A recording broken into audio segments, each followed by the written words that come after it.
Goal and try. Since '85 we've stood our ground, though trophies passed us by. From Craven Park to Wembley Way, with each toe grip we fight.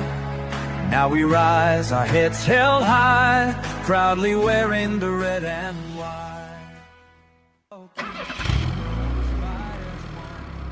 The Robin Pod is powered by Budget Tyres Auto Centre. Make them your first and only choice for a vast array of vehicle services. They are reputable East Hull-based car specialists and dedicated to providing quality services at reasonable prices. And don't forget, they are trusted by the players, club officials and supporters of Hull Kingston Rovers. Find them at 146 Leeds Road and ask them about the exclusive discount they offer Hull KR Rovers Forever members. Red Army, we are back. Welcome to another episode of the Robin Pod Weekly, the place where we discuss all things Hull Kingston Rovers. It's been a roller coaster, but when isn't it? It's no different this time around. So we start by looking back at that desperate defeat to Wakefield. It was certainly a tough one to take. This is, of course, before we turn our eyes to Thursday night in what is yet set to be another massive showdown as we host the Warrington Wolves in the final regular league game of the season with the league leader's shield within our grasp. We'll also take a trip down memory lane as we celebrate the careers of Robin's favourite Kris Welham, with him recently announcing his retirement from rugby league. And with the end of season awards just around the corner, we'll get stuck into our predictions for the big one, the Roger Millward Player of the Season award. Of course, Steve Till is back with another classic Robins Revisited, and we'll be answering all your questions in question time. So grab a brew or two, get your voice ready and join us. It's all happening right here on the Robin Pod Weekly. Graham, welcome back to the Robin Pod. How have you been faring? Not so bad, Jono. Thank you for having me back. Always a pleasure. Well, I saw you on Saturday at Wakefield and we was in very high spirits.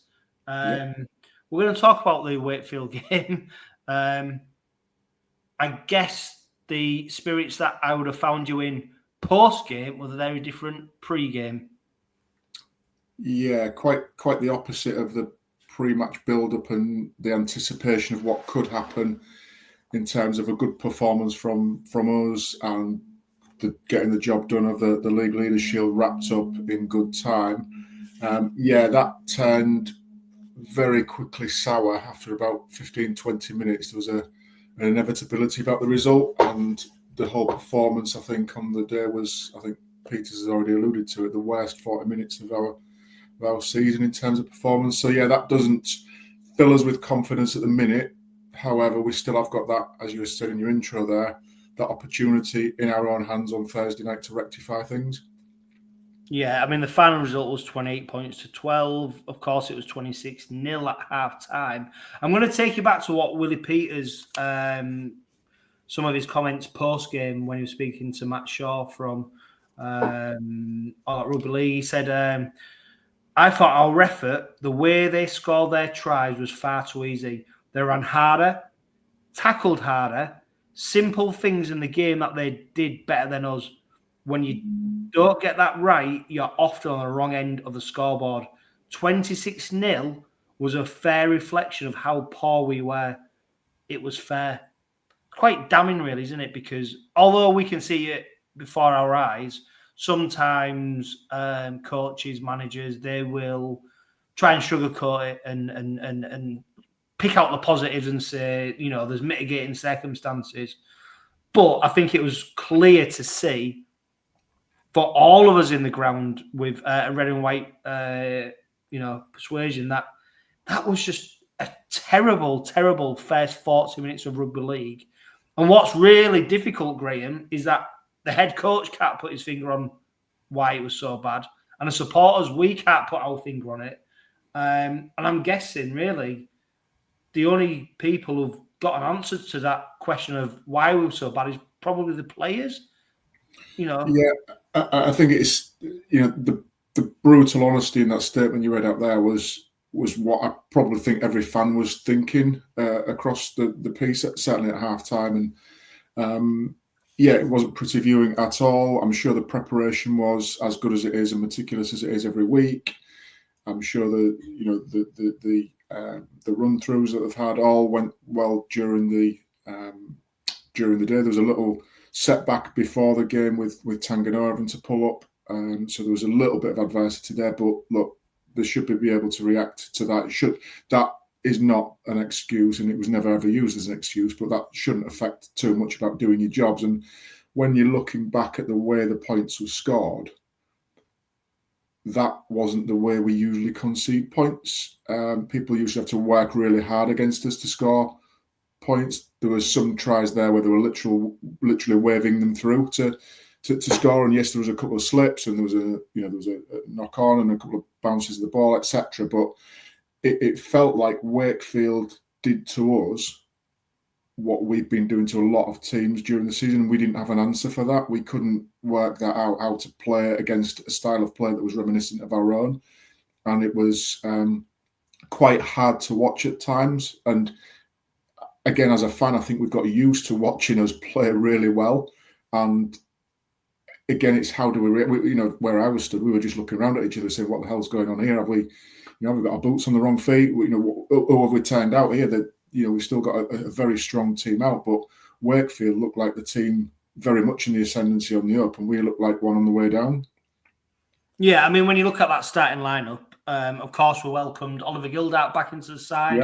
Yeah. Something that a lot of Robin supporters have been looking forward to, seeing him there. Of course, they want linking up with 𝗵𝗔. 𝗵𝗔's missed out that calf injury that we're going to mention, of course, when we look at the squad for the Warrington game. But he still had Broadbent outside of him. And you look across the lineup, yes, 𝗪𝗂𝗏𝗧 was a late withdrawal. He did the captain's run. He pulled up. Didn't pull up, but he felt tight on the day of the game. So that's the squad game. Jack Brown comes in and fills that role, and that's what we expect from our players, that the next cab off the rank comes in and does a job.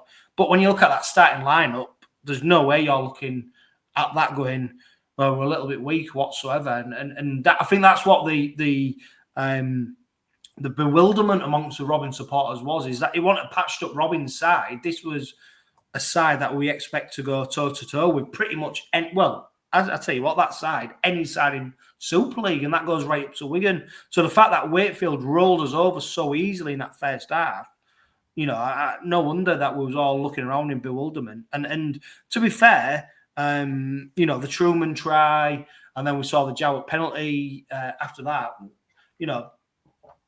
We're quite right to be thinking, well, don't worry about that, because we will come back into the game. We will get a foothold.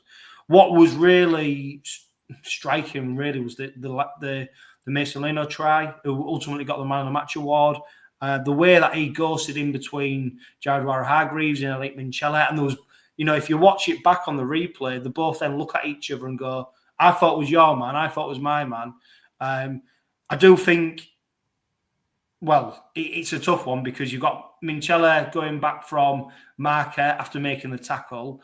Hargreaves seems to be slow-footed. He doesn't seem to be able to then shift the other way.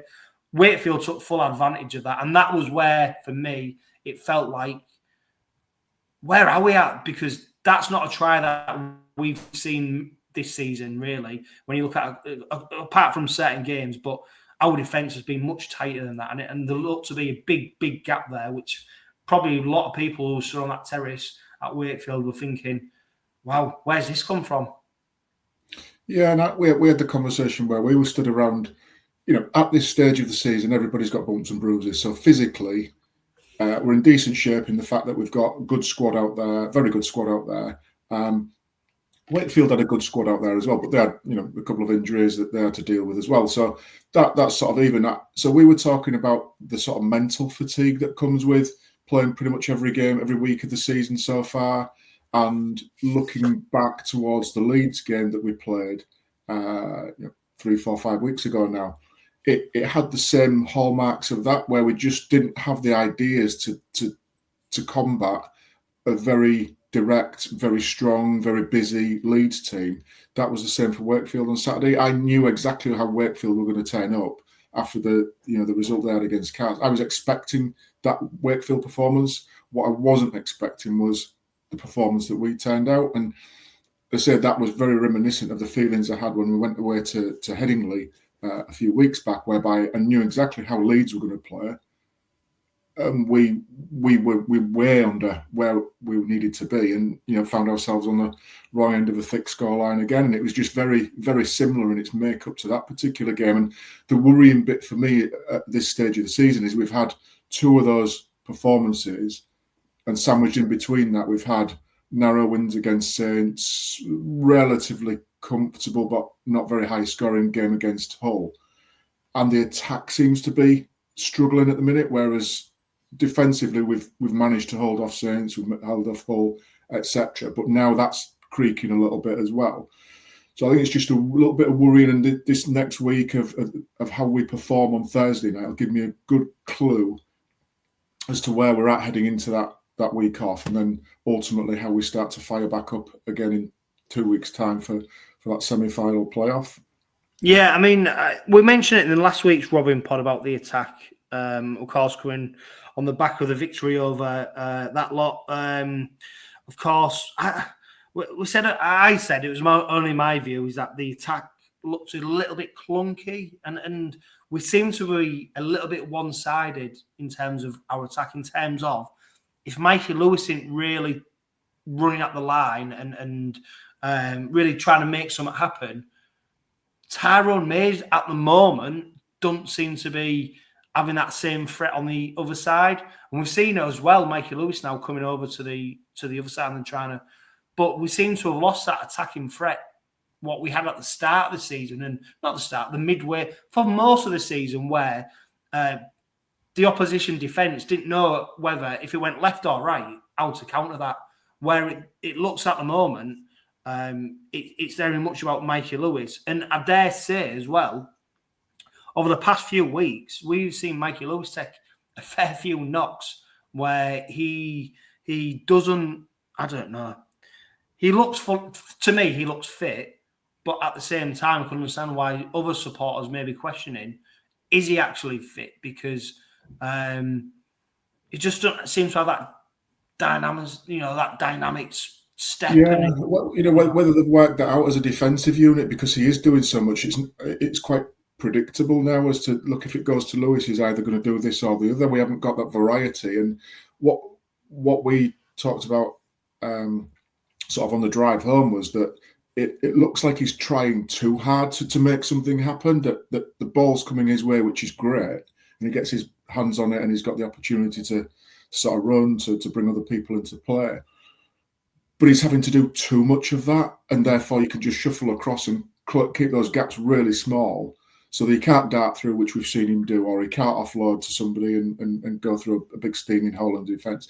That's quite predictable. What we also noticed, Jono, was that 𝗬𝗲𝗏 was taking a lot of the attacking kick options when it wasn't Lewis and it wasn't May doing it. May wasn't doing it. It was 𝗬𝗏, and that was a noticeable shift in tactic. Whether it was deliberate or not, I'm not quite sure, but it was a noticeable shift to note that from an attacking perspective, May didn't have his hands on the ball as much to dictate play, and that last play option sometimes landed with 𝗬𝗏𝗏.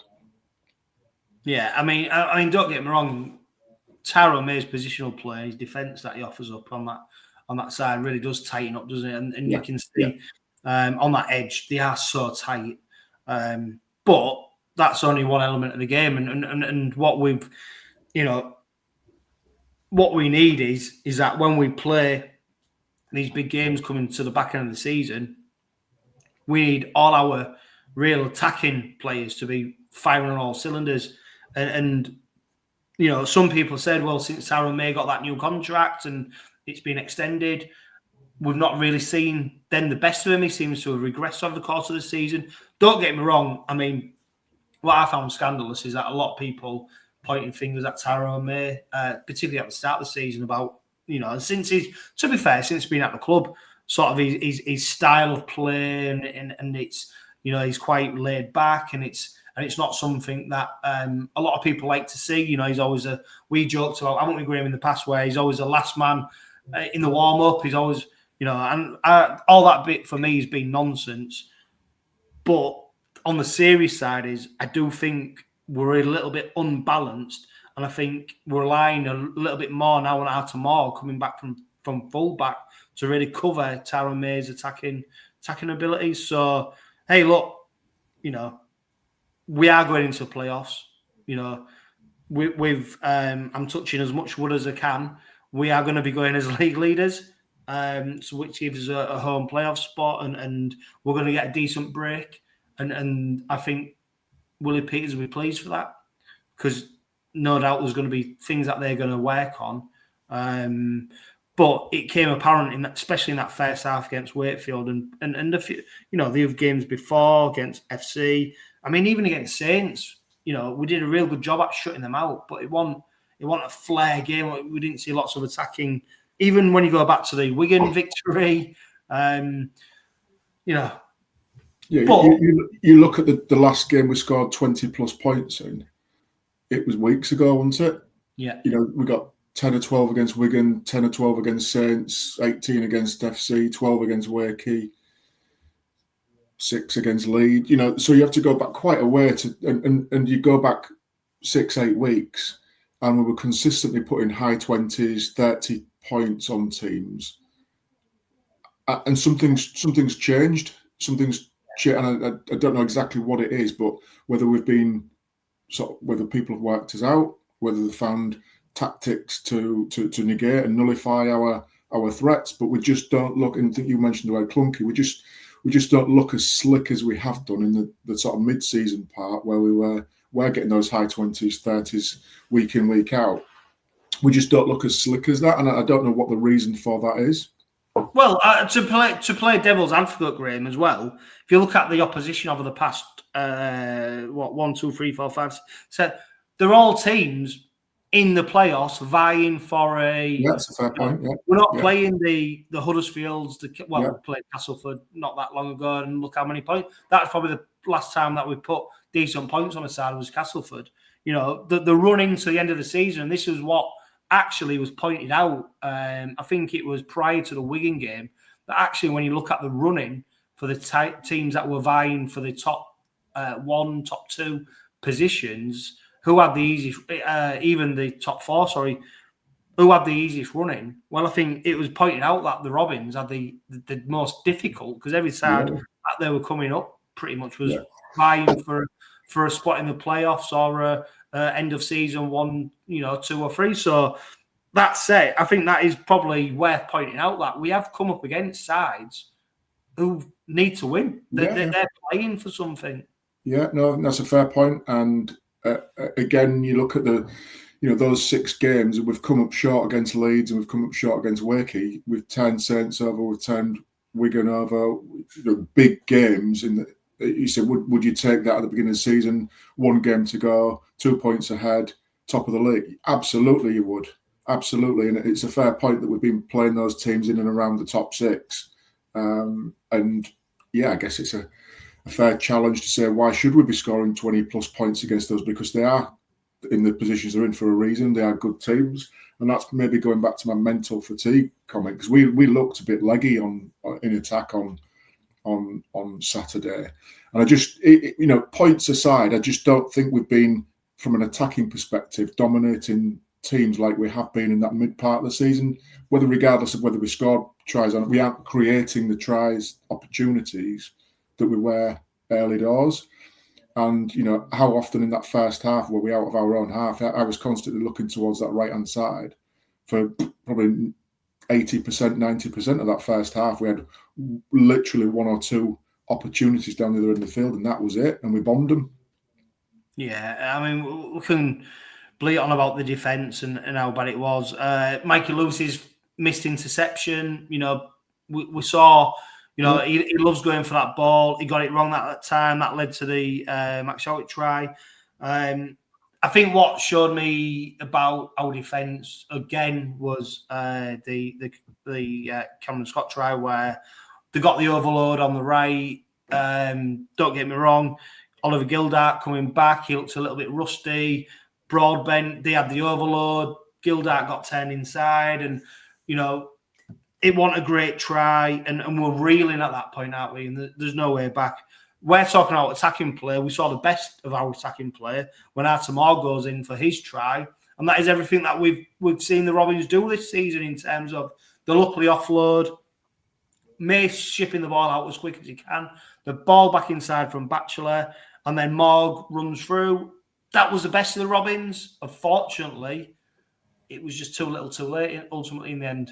But I would probably challenge that, John, and suggest that came on the back of a rocket up the arse at half time. Yeah, which shouldn't be needed, should it? Because if it takes that to get us to do that, or any team, if it takes the rocket to prompt that type of reaction, then there's a shift needed. But that's the line in the sand is done for me on that one. The second half performance was better from a point scoring perspective and a performance level perspective. However, it was never going to be enough to claw that 26 point margin back. I don't know whether 𝗀𝗂𝗃𝗃 were just sort of keeping us at bay a bit, but we definitely didn't have that one-way traffic going towards our left in that second half. So that's an encouragement that our performance did pick up after the potential rocket up the backsides, and that'll have been a collective rocket that the players will have recognised as well. So that side of it is a positive. The fact that we were able to claw 12 points back off the points difference, albeit 10 with that penalty that they scored, eases a tiny bit of pressure off that points against and points for column. So there was a few scraps of positives. I'm really sort of scrambling around for some to take away from it. The fact that Gildart hopefully got through unscathed with his 80 minutes and is lined up again this week. He'll put more minutes in his legs. In another positive. There wasn't much else to take away from it. That debrief, learn from it, and we move on to Thursday night. Yeah, and to be fair, as we took our vantage point on that terrace, when you see our white-shirted leader on the touchline, it's a sign that early in the game. Yeah. It's something that we're not very accustomed to. But when you do see Willie Peters out on the touchline, it's not going well. And I think Willie Peters has said that he wanted to be close to the players to almost hear what they're saying, to see their body language, to what you can't obviously do when you're stuck up in the stands. I reckon there must be a lot of home truths. There must be a lot of soul searching going on post this game in terms of when they rocked up back at training, because I think Willie had been hurt from this. I think this season in the big games we've come out on top. We've shown up. We've done the job. This was a big game. This was a game to seal the league leaders' shield for the only time in our Super League history. So make no mistake about it, this was a big game. And I think Willie will be hurting from this because I think the way they've trained, he said, didn't he, that training's been as good as it's ever been. There's been nothing he could see. The only difference, like you said, Graham, was Tanganoa not being able to then play because he felt tight. Preparation's been brilliant. Yeah. So what has happened over going over the whitewash to go onto the pitch, which is why ultimately we saw Willie Peters on the touchline, because he wanted to be as close to them players as possible to try and read them, to try and listen to them, to try and understand, and like you said, to see if they would respond to what he said to them at half time. But ultimately the game was gone. Yeah, it was, and there's only so much you can do in that second half in terms of repairing the damage, and to an extent we managed to stem the tide and get a couple of decent tries on the board as well. So that aside, I think you mentioned about Peters will be hurting. I think first and foremost the players are honest enough with themselves that they will be hurting as well. This is not the sort of performance that they will want to serve up for themselves, for the club. First and foremost, so I do not doubt that there will be an internal reaction from the players of that, not being the Hull KR type of performance we want to turn out. So I'm fully expecting on Thursday evening them to come out absolutely firing to prove a point that yes, it's happened on Saturday. We get over it. We reset. We go again. Yeah, I mean, if you listen to some supporters, they'll question Chris Kendall about his way, and not the first time over the last few weeks where referees been questioned about how they've controlled the ruck along the lay-on. I mean, if you looked at Wakefield, there's some accusations of them being consistently offside, not standing square at the markers. But really, when you look at the scoreline, you know, they're all things that can be countered, aren't they? Yeah, if you're reliant on that's a poor excuse for me. Oh, that scoreline as well. Yeah.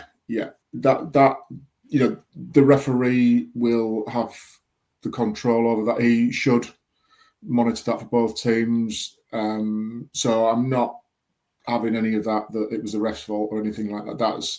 This one was fairly and squarely down on the players' performance for me on Saturday night. There's not a 𝗀𝗂𝗃𝗧𝗏 performance that we're used to this season. And look, the referees, I would say we all love to hate them, don't get me wrong. And do they get everything right? No. Do they get the vast majority of stuff right? Yes, I think they do. And sometimes it'll go for you, sometimes it'll go against you. But on the whole, they get the calls right. And look, if they are, penalising for laying, as long as they're consistent, that's all fans want.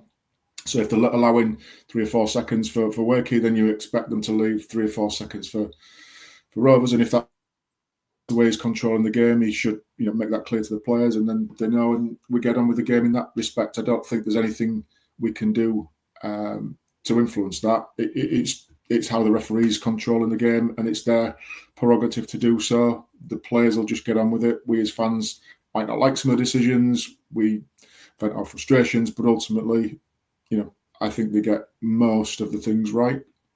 Yeah, one player who's definitely coming in the spotlight at the moment, and that's, across the board, is 𝗪𝗏 and just his efforts in terms of trying to do things on his own, trying to influence, trying to rush out the line, trying to make them big hits, trying to, and what we keep seeing is he's giving penalties away at really key points, or he's missing tackles, and no one's dismissing his enthusiasm, but he's not the only player, but he's a player where just do your job, just hit.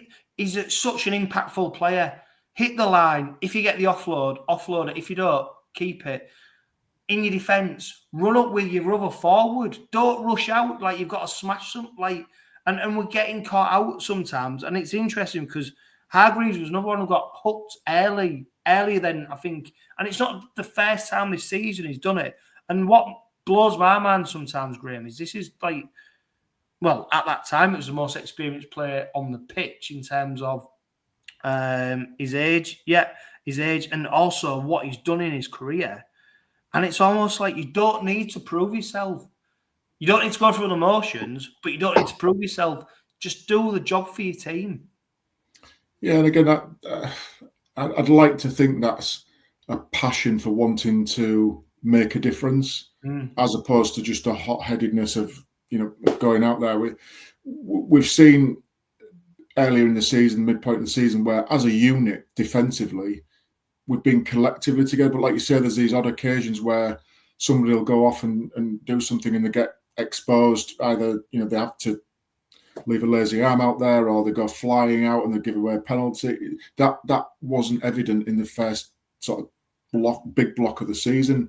We were very cohesive in that defensive unit and very, very difficult to break down. And it seems or it looks like from the average fan's perspective, that we're stepping away from that mantra that we've been so successful with throughout the vast majority of this season, and it's costing us penalties, and they're ultimately impacting on points scored against us on key occasions. So as we get to this back end of the season where it really, really matters, we have to go back to the basics of the defensive efforts we put in as a collective unit, and not fire off in 1s and 2s. It has to be those 3s and 4s, and everything just needs to be rock solid in that middle. Yeah, right. We've got Warrington up next. We've got so much more to talk about. Let's draw a line under that Wakefield game. It's done and dusted. We can't go back and change it. Yeah, I can't wait to erase that from my memory. Let's kickstart our build up to Warrington game with Robins revisited with Steve Till, who takes us back down memory lane with a game against Warrington.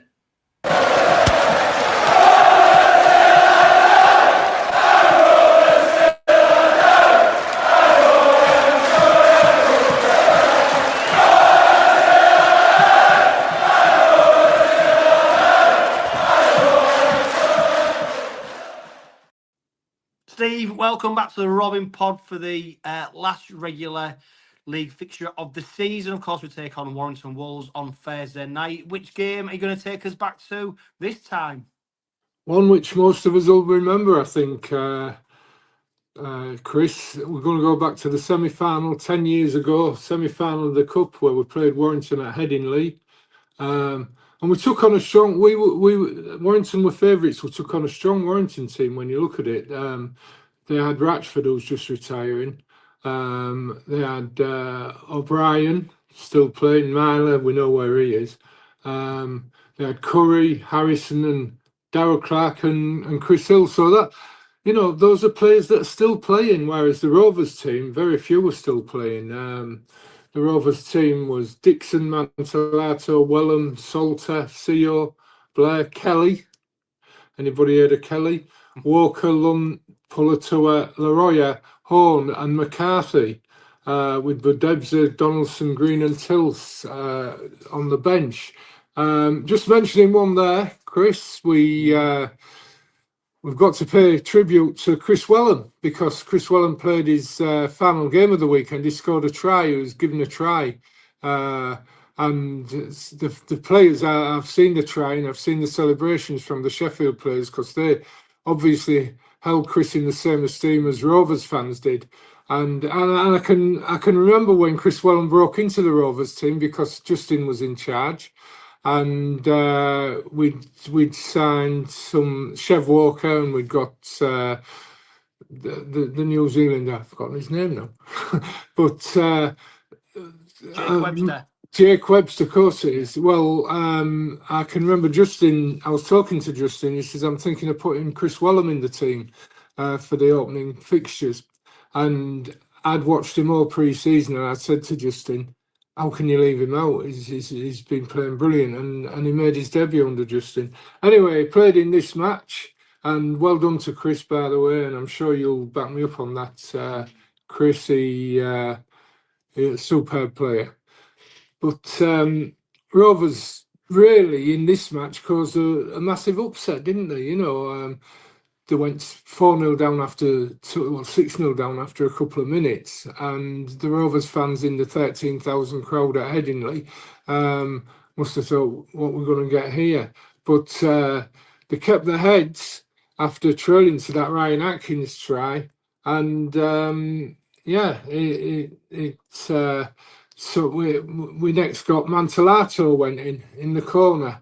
And after he'd converted his own kick, Seo, do you remember Kenny Seo leaping above Gene Ormsby to collect Kelly's up and under and to go in the right-hand corner? Again, Mantellato converted, and it was Rovers that went in 12-0 in front. And then he added two more goals, first to convert Laroya's 47th minute try, and then with a penalty that put Rovers 20 points to 6 in front. Warrington finished 4 places above Rovers in 6th when the Super League season had ended, and they pulled it back to 2018, and we were panicking again. There were tries from Myler and Curry, both converted by O'Brien, and then there was 12 minutes to go and we were 2 points up. But it was Rovers who got the last score when Warrington failed to stop Stuart Lunt in the tackle, and the hooker wriggled his way to the line. Mantellato converted, and it took his individual tally to 14 points. I used to love Josh Mantellato. His kicking was fantastic. Anyway, so Rovers celebrated, the fans celebrated with a new song that day. I don't know how it came about, but a little respect, and they got a lot of respect from the rugby league after beating Warrington in this semi-final. And the song exists still today. We open all the matches with it, and whoever started that, well done. But it was a great day for Rovers. We know what happened afterwards in the final. We don't want to talk about that. But that semi-final was probably, for many, many Rovers fans, the biggest day they'd ever been to.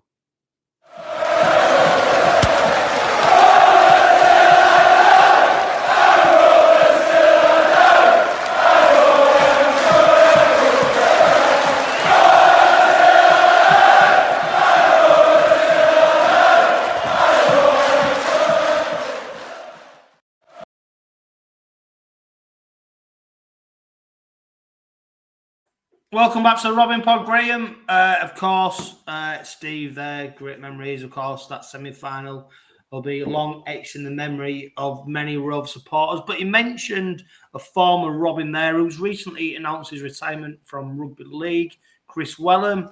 A great servant to the game, his 450th appearance on Sunday. Of course, a fan favourite with the Robins faithful, over 190 appearances, over 100 tries. He made his debut back in 2006 alongside his brother, and of course, he scored a try in debut. He was a try scorer many seasons. He finished in double figures. Of course, he had the chance to win silverware back in 2015 in the Challenge Cup final. That didn't quite happen. And a player who's just enjoyed a long career in rugby league. He retires at the age of 38. A great servant to rugby league. A great servant for not only 𝗀𝗂𝗃𝗃 but Bradford Bulls. Of course, Salford, where he's become a bit of a cult hero, playing in Challenge Cup final again and the grand final. He's played for Featherstone. He's had a good career at Sheffield. He's probably, Graham, one of them players where you'll find it'll be very hard to find someone to have a bad word to say about him, and not only because he's just a nice kid and he's very great to get on with, but he's a good player, just a good rugby league player who's probably a coach's dream. When in terms of if you set a game plan and you want him to do a job, he'll deliver and he'll do it. And Kris Welham, he deserves his testimonial season, which he's now enjoying. He's got many events coming up. He's going to be coming up on the Robin Pod because we've done a heritage podcast where we talked about his career with Hull Kingston Rovers, and we're going to be getting him on to talk about his experiences in rugby league, but also his upcoming testimonial season because, you know, sometimes there's just good guys who need a bit of support and need the applause because they've had a good career. Yeah, absolutely, John. And I think you said a great servant to rugby league, and you've touched on it there. He's also a great guy as well. I had the pleasure a couple of times of saying hello to him back in the day. And yeah, all the things that Steve alluded to there, that you've alluded to there. Great servant for rugby league, first and foremost. But, you know, we had the pleasure of seeing Kris and his brother at the same time as well, which was quite a unique experience for them both, being able to pull on the red and white, and yeah, with, you know, people like the caliber of, you know, Jake Webster, we know what an impact he made at Rovers as well. For Welly to be in that same bracket of centre, you know, over 100 tries, I think you said as well. It takes some doing at that particular level. So great to see. Well, obviously great to see him hang up his boots. I'm sure he'd love to carry on, but I'm sure his body is telling him a little bit different, but great to see the recognition and the plaudits that he's getting, the great, you know, the really kind words that people are saying, because I think genuinely he is a really nice guy as well. And there was one time, it was back in the day when you used to get physical cards for your season passes, and I got a knock on the door once, and it really, you know, it was, I don't know, 7, 8 o'clock at night. I was thinking, who the heck's that? And bizarrely, I was worried, when was it the police? Yeah. No, normally I usually have a quick look out the curtains and then go and answer the door, but went straight to the door. And bizarrely, it was Sean Briscoe and Kris Welham handing me my season ticket. And, you know, bizarre, we just had a quick 5-10 minute conversation with them both. And yeah, just a genuinely nice guy. great to see that he's he's had that length of career as well. When the opportunity to come play Super League with Salford, get to the grand final, etc., shows the quality of player that he is. Many of our newer members to the club and younger followers of Hull I might not know who he is, what he's done, but go and have a look at some of the old historical games and watch Kris play. Very good centre, very good defensively as well. So yeah, nothing but positive comments from me, and echoing what Steve had said there a few minutes ago, and the build-up that you've given as well. Really, really glad that he's getting some recognition for a fantastic career, sort of spanning the best part of 2 decades, basically. Yeah, and our rise in Super League. And of course, you mentioned the history there, not forgoing the fact that his father-in-law is Gary Wilkinson. So people who've got long memories will remember Gary. So there's going to be lots of events coming up. It's really important that we support our former players, not only just any former player, but people who have really contributed to the history and heritage of Hull Kingston Rovers. So let's see what's Kris Welham's got coming up. It's going to be really interesting. We'll get him on the Robin Pod.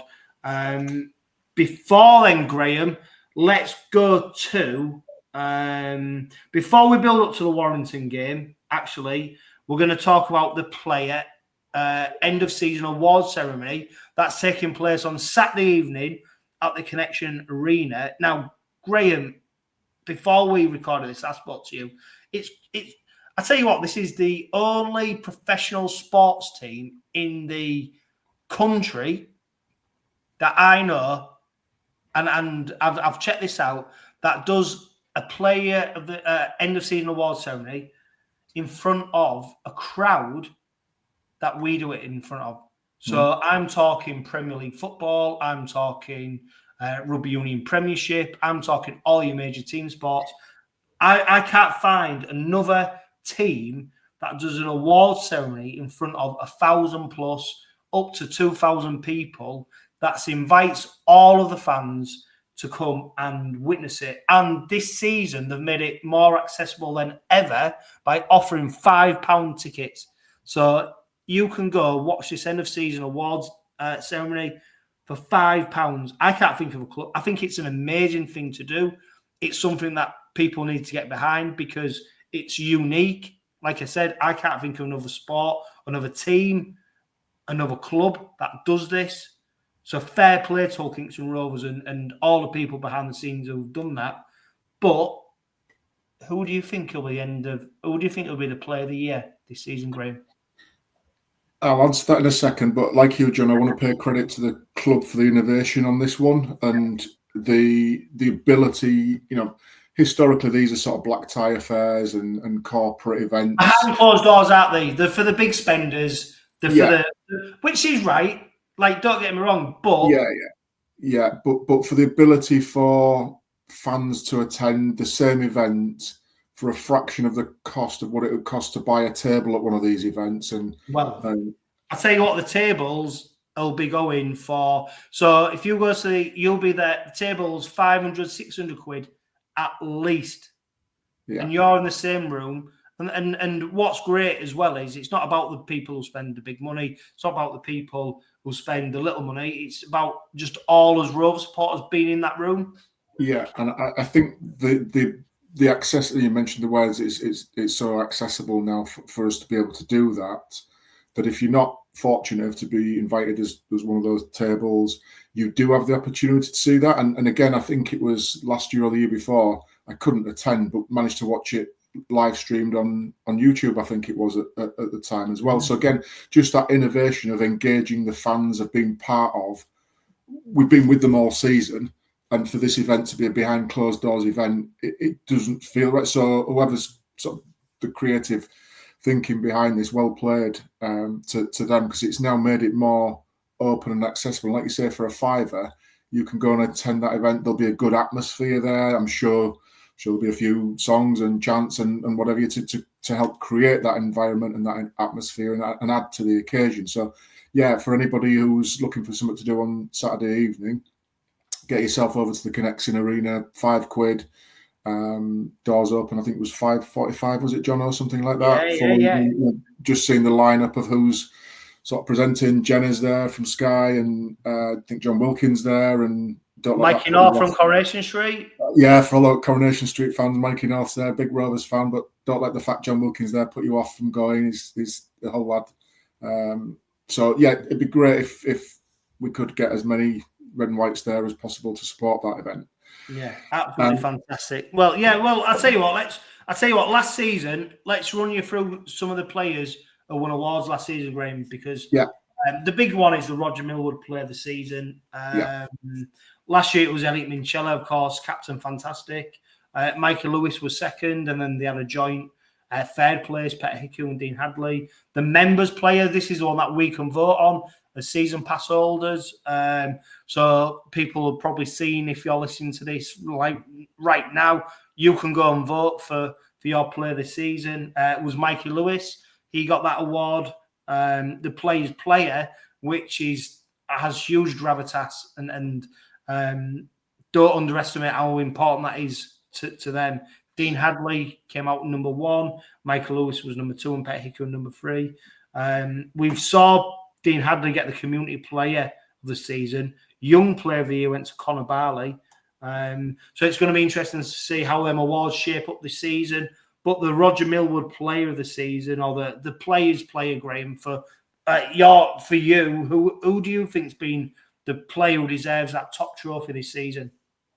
Yeah, so I tend to look at this sort of quite different over the course of a season, rather than it's hard to remember what happened in Game 3 of the season and who was playing well then. So I've gone for someone who I think has been consistent throughout the season and whose stock has risen greatly over the course of the last couple of years. And for me, a lot of the great stuff that this guy does is now starting to be recognised, and could potentially be recognised even further come post-season. So I've gone for 𝗀𝗏𝗏𝗏. Yeah, and when you look at the potential for him in the Ashes and his stock, how that's, and also the prominence that's come about in the fact that he's had to then cover potentially a player who might not have been played. So Mickey McIlaurin, how he's then risen to the challenge of filling in that space and not only fill that space, excel in that position. But I looked at as well, if you think about last season, John, we had Matt Parcell in there with 𝗀𝗏𝗏𝗏 as under. So the responsibility of Jez coming in and being that dominant number 9 for the vast majority of games, where we know McIlaurin's 20-25 minutes, and then Jez came on at the beginning of the season. But when McIlaurin's been in, Jez has gone many 80-minute games, putting in very, very, very consistent levels of performance, attacking threat, the kicking game's not too shabby either. The run threat's there. Defensively, he's been rock solid this year as well. So for me, he was one, again, along with some of the familiar names that you mentioned already, Dean Hadley as well. Just such a consistent performer he's probably performed even better this season than he did last season, for me, in my opinion. So for me, those two have been the most consistent performers. And if you look at the number of games that they've missed, it is quite minimal across the course of a season. Yeah, and I mean, no one's going to argue with that, are they? And it's interesting. We don't know when I was trying to check to see where when they do the Super League Dream Team, when that's announced, and because last season it was on the same day as a Player of the Season award, so we had 𝗕𝗂𝗏𝗏𝗏𝗏, Michael Lewis rushing back to the Connections Arena on the back of them being named in the Super League Dream Team. One player who I'm looking at, because you look at the Roger Millwood Player of the Season, I think 𝗀𝗏𝗏𝗏𝗏 will get that Players Player. I don't think I'm looking at. Do you know who I think? Jack Broadbent. I think he's been a Players Player this season. The way he's filled in. I would agree, and I'm going to throw another name in there in Tom Davies as well. I'll throw another name, Sam Luckley. We could be all right. Yeah, I'll throw another name in there. Yeah.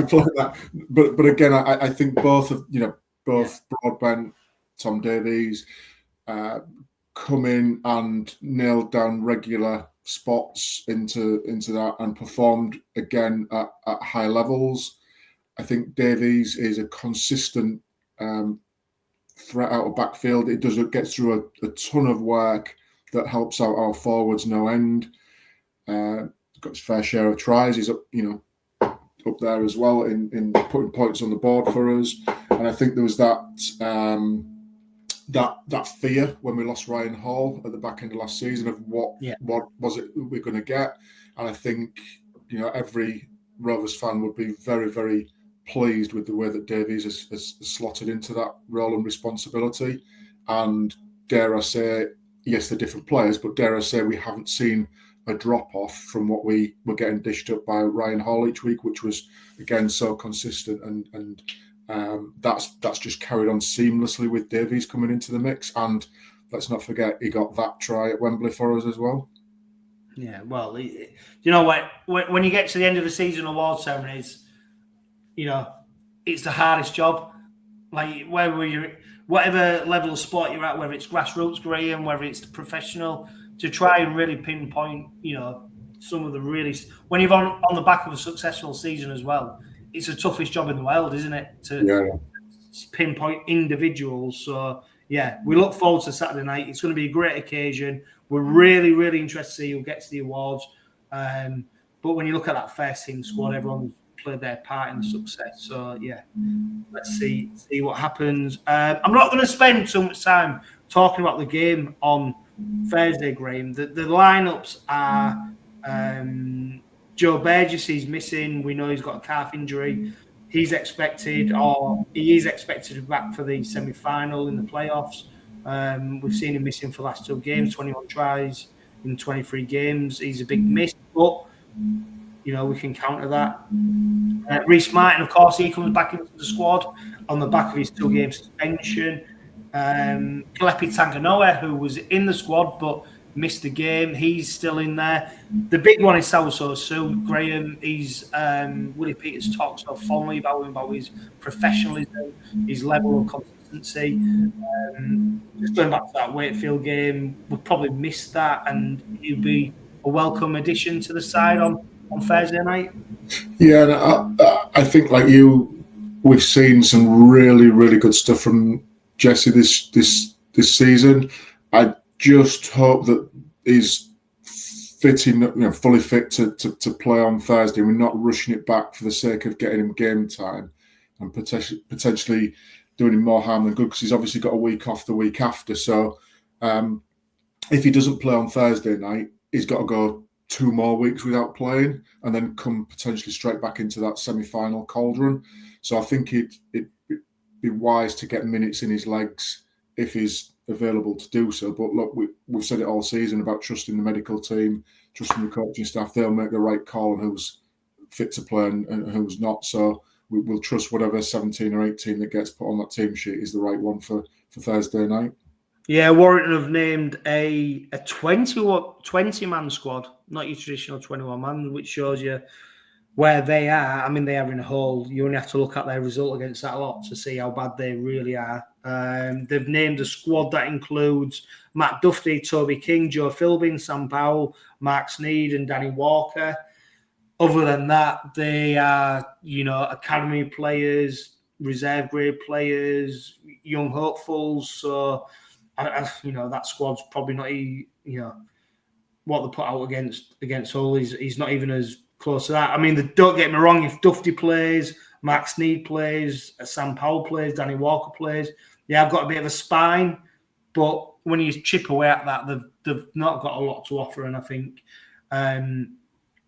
the Sam Burgess's comments post the Hull FC game was quite telling, in that when he talks about putting a side out, he was talking about putting a side out to compete, not to get a result. That's not to be said. You can't take any team lightly, Graham. We've been in this position before where we took teams lightly, but the odds, the playing ability, the fitness levels are heavily stacked in the Robins' favour, and we shouldn't not be expecting a victory on Thursday night. Yeah, I think we should, and I think we should use that as a motivation to go for it. There's no, we've got no excuse, is what I'm saying here. We've got a strong squad out there. They've not. We've got no excuse for any of that. So we need to go out with the positive mindset of, tearing them a new one, basically, to finish that season off, send everybody off for a week's break in a real positive mood, leave them at the players' camp in a real positive spirits before that enforced week's rest, and then watch the carnage unfold next week and hope the teams who are playing each other bash heck out of each other, and they turn up patched up to whichever team it is that's coming to us the week after that. They turn up patched up with a squad that we can have a go at fully fresh again. Yeah, and I mentioned 𝗬𝗂𝗱𝗲𝗄𝗧's comments post the Wakefield game. I'll give you another statement that he put out or comment. He said when he was asked about his thoughts about team selection for next week, which is of course Thursday night, and this was post the Wakefield game. If you're asking me right now, the disciplinary points are the furthest thing from my mind. We need to pick a team that's going to go out and perform and improve. Whether we change our mind, we'll have a look in a couple of days. Now, of course, a victory against Wakefield have afforded them the luxury of potentially resting players, particularly the ones who are on the cusp of being banned. 𝗂𝗲𝗏𝗂𝗃 is only half a point away from a one-game ban. So, of course, he only needs to pick up a grade A charge. Dean Hadley is a grade B charge away from a ban. I suppose the flip side to that is, though, Graham, if you rest them for the Wakefield game and you play them in the semi-final, you still risk missing them. The mentality is, for me, and what 𝗬𝗂𝗱𝗏𝗃 seems to like about playing his players is that if you're fit, you play, and you can't be too clever. Yeah, and he's not shied away from that all season. That was a noticeable shift, wasn't it? Week before Challenge Cup final, we all had those trepidations about what sort of team would he play. I think it was Saints we played the week before, wasn't it? And we played our strongest team. We played to our strengths. We played our normal game. We didn't worry about anything else. So I think that's been his mentality all season, is if you're fit and you're one of my best 17, 18 players, you're playing. And if we cop a ban somewhere along the line or penalty points, so be it. Next man up. It could be one of those that if we get the game put to bed early enough on Thursday night, that look, 𝗂𝗲𝗏 gets hauled and Leyland gets a good stint, 50, 60 minutes after we've done that, and we don't need to do anything. Then in that case, we guarantee 𝗂𝗲𝗏 in the semi-final. So, but then there's nothing to stop 𝗂𝗲𝗏 getting a penalty point in the semi-final and missing the final. So, you've just got to put that at the back of the mind and play the game the right way within the rules that doesn't give the referee or the people who sit on those review panels any reason to look at your incidents, and just get on with the game and play and hopefully do the job that we're all expecting on Thursday night. No dramas, get it wrapped up. Let's have that shield on the sideboard, and then let's get the feet up for a week and then start prepping for that semi-final the week after. Yeah, 100%, which leads us to question time, Graham. Michael Maffey, going back to the Wakefield game, it's a great point. Why did our players seem to be losing their footing at Wakefield, but Wakefield didn't? Different studs play. It was noticeably with 𝗂𝗲𝗏𝗏𝗏, it seemed to be the 2 or 3 times where Lewis did it as well. Yeah, we noticed Lewis did it as well. It seems to be very soft, but all I'd say is, Craven Park's not the hardest ground, is it? In terms of whether they underestimated it or not, in terms of the studs or boots, I don't know. Not sure, but we sort of commented how, I think it was on before the game, obviously, but we commented how good the pitch looked on Saturday. So there's no excuses from that. Yes, it absolutely battered it down for 15, 20 minutes beforehand and give it a good soaking, but you would expect that's one of the fine elements of detail that players or staff take account of. The weather conditions, is it windy, what's the underfoot like, is it soft, is it hard, what boots do we need, that should be part of the preparation. And if the studs they've got in aren't suitable for that, then do you know what, go and change them. That should be part of the preparation. Whether Wakefield were just on top of that and it affected us more than them, I don't know. We don't know. Margin, it is. It's the 1% bits, John. It's those attentions to detail that can have a big impact. Lewis was flat on his back for one of the tries, and there was left a gaping hole. That was 6 points because of that particular slip. Now, would he have slipped in a different pair of boots? We never know, but that's the sort of, like you say, small margins. Yeah, and I didn't read. I read part of this question previously in preparation for the Robin Pod, and I've just read the second bit. Anyway, Graham, I'll hit you with a first bit. As Willie Peters' policy of not resting players rotating the squad more now showing, with some players looking mentally and physically fatigued. So obviously, something you alluded to about the Wakefield game, more so about the mental side more than the physical side.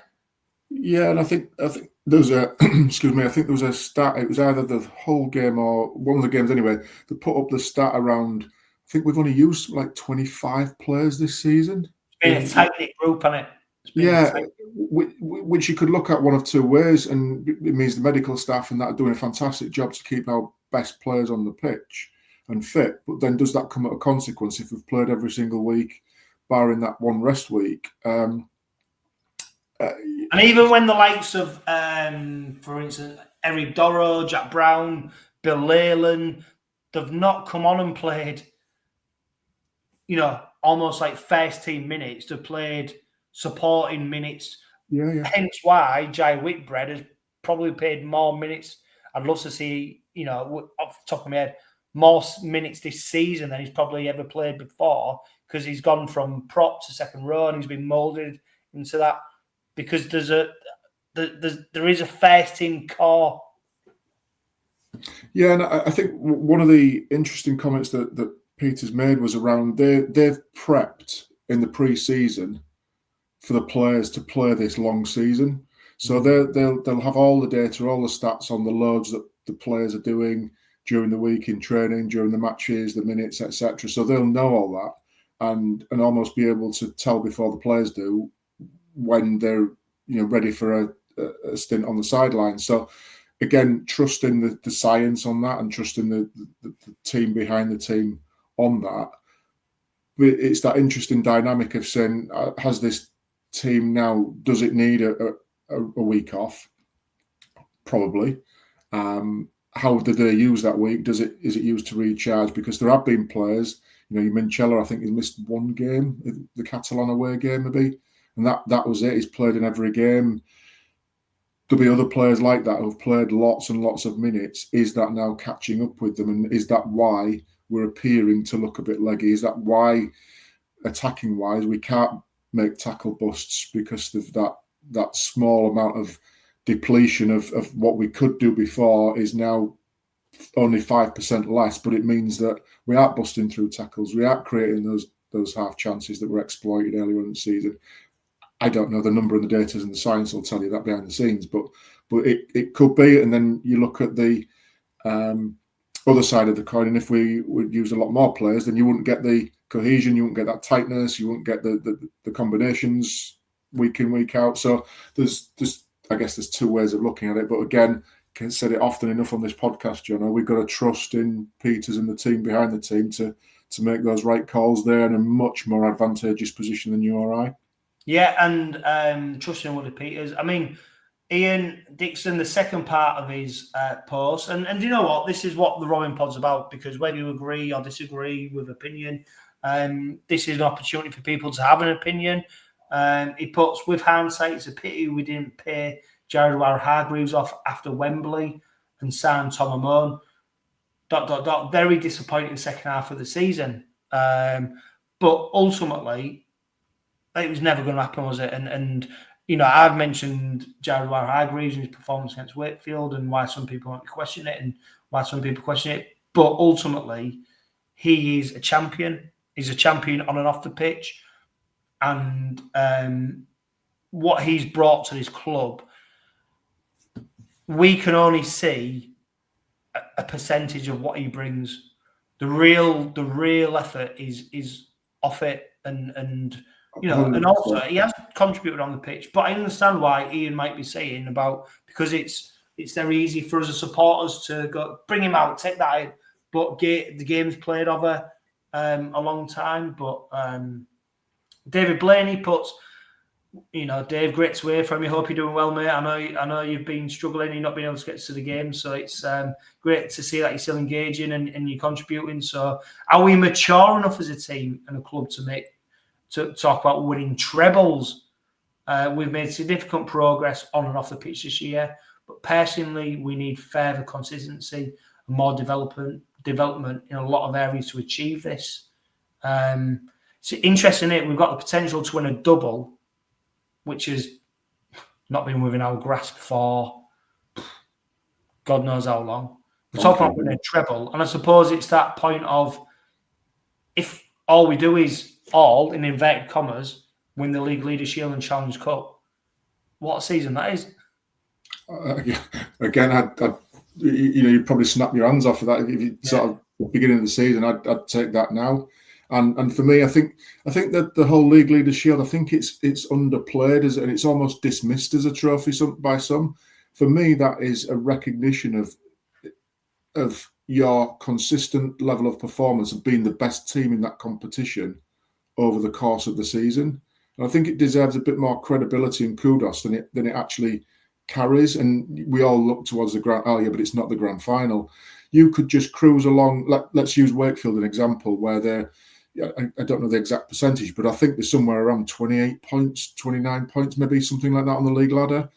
So they've won just over 50% of the games, going to squeak into sixth by the looks of it.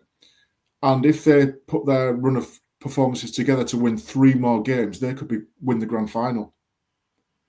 Now, that for me isn't the best team in the comp. That's just somebody who can peak for 3 games, just do enough to get into that 6 and then win the eliminator, win the semi-final and go on and win the grand final. Now, it's tough, I get that, and you're playing against good teams, but theoretically, you just need to win those 3 games at that particular point in the season to win the grand final. Yeah. But that will carry more credibility than the 27 rounds of hard grind that the best team in the league deserves to get that credit at the end of the league. And I just think there's a bit of an underplay. People comment, no doubt, whether they agree or not with that, but I think there's a bit of an undersell on what the League Leaders Shield actually stands for. And I think it should be, not just because we're on the cusp of it, by the way, but I think overall it's a recognition of the performance of everybody within the club, not just the first team players, but everybody to make that happen for the course of 27 tough rounds of Super League. Yeah, and we talked about on the Rolling Pod last week where the League Leadership doesn't seem to have the crescendo that the Challenge Cup final has or the Grand Final has, and that's probably a lot to do with being, publicising it and making it a big thing. There's no doubt that now a lot of people will say to Rovers supporters, "Oh, you're only making a big thing of it because you might win it or you've won it." But over the course of the season, I suppose, with the Luke fixture, but over the course of the season, we're being the most consistent team, and we're going to, seal that on Thursday. And then the Super League playoffs is a separate competition. It's a separate competition, but ultimately, in our country, winning the grand final deems you, in a lot of people's eyes, to be the best team. There's a lot of conjecture beyond that. It's almost like that. The League Cup, the Carabao Cup, whatever you want to call it. It's almost that. It's got that type of kudos attached to it when you compare it against the Premier League and the FA Cup. It's just not held in the same regard. However, it is still a trophy, and yes, it's not one that's done over the course of 27 rounds or the course of a season. But it's that same vibe that you get when you talk about it's only the Carabao Cup that you've won. It's still a major trophy that's up for grabs in the season. Yeah, and Graham, Tom Noble, he says, is our current form good enough to get us to the grand final? No. In a simple answer, I think our performance... And is that performances or results? Performances. Because performances dictate results for me. And you get your performance right, the result takes care of itself. Our performance on Saturday, albeit it might just be a one-off, and I accept that. Let's see what happens on Thursday night. That will give me a clue as to where our performance levels are at. And then I might revise my thinking. But, you're only as good as your last game, Jono. So our performance level on Saturday was not good enough against Wakefield. Imagine if that was against Leigh, or if that was against Leeds, or if that was against Wigan in a knockouts, semi-finals, grand final. That level of performance will not be good enough to win a grand final. Yeah, well, the permutations, if Rovers lose, then we've got to rely on points difference and Wigan winning their game and stuff. The easiest thing to do, Graham, is for the Robins to win their game on Thursday night. One point that has been made to me quite clearly by many supporters is that the crowd needs to play their part on Thursday night. I think there's been an expectation for a good few weeks now in terms of Rover supporters and the League Leaders Shield. I think this is a game where the supporters really, really need to turn up and back the boys, because we can't rely. Don't get me wrong, it's dampened by the fact it's a Thursday night fixture. It's not the best night for a lot of people to attend the game and really get behind the boys. But I tell you what, this is a game where from minute 0 to minute 80, we need to celebrate the performance. We need to get behind and we need to really cheer them boys on, because when has this happened before? We need to be that extra player on the pitch for, metaphorically, of course. In that we've seen it before. And again, we've had I've made this point on the podcast as well before, John, about we've both been stood there when there's been 4,000 or 5,000 at Craven Park. Now we're getting 12, nearly 13. So there's a lot of new people attracted to the game now, whether they're brand new or whether they've been before, drifted away and come back, whichever is absolutely fine with me. But for those that are new to it, you haven't been through the hard. They've just enjoyed the last 3 years of semi-finals and finals and good times. This is really important. It's not an inevitability, but this isn't always what happens with Rovers. You've got to absolutely do your bit to be able to savour these moments, because look, we're in a period now where it's going really well for us. We want that wave to continue for years and years to come, and we've got a part to play. It's not a case of standing back in the terraces or sitting there in your seats and just sitting back and saying, go on then, entertain me. We've got to do our bit. When things do get tough or encouragement is needed, we absolutely need to be loud and proud on Thursday night. Yeah, and Julie Rodman, she says on Facebook, part of question time, says, who's going to start the singing on Thursday? Any volunteers? Need to be behind the lads leading or not? My voice won't carry from the west stand to the east. So over to you, Jono. Well, I will be singing loud and proud on Thursday night. I'll be backing the boys to victory. I firmly believe that we're going to seal the deal. And for the first time in Super League history, we will be lifting the League Leaders Shield, which is an amazing sight and something to savour. If you are going to the game, make sure that you are loud and proud. And remember, live, love, laugh and be happy. Kingston Rovers fight as one for every goal and try. Since '85 we've stood our ground, though trophies passed us by. From Craven Park to Wembley Way, with East Hull grip we fight. Now we rise, our heads held high, proudly wearing the red and white.